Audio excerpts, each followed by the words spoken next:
For all of you guys having problems on how to put together the kill switch and engine start switch on a KTM 990s, I believe the 950s are the same. This is the proper way. It goes, so the electrical connections, it goes to the side like that. There's a notch on the bottom right here where this plate right here sits onto. So that plate, that bracket goes next. There's this notch where it sits on.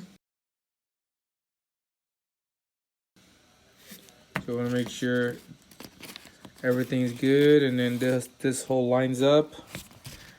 And then let's move to the next step.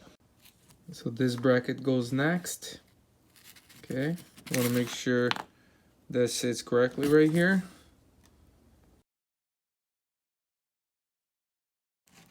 And then finally, this is the last bracket.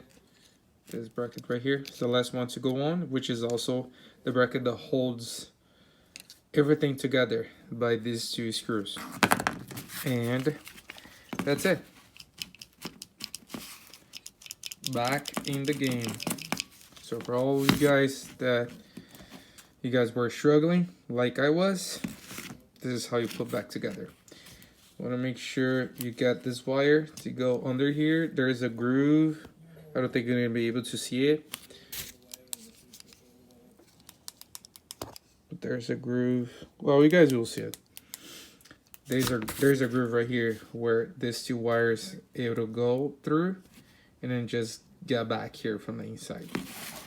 Okay, this probably applies for all of the KTM 990s, 950s, and all of the kill switches. They look like this.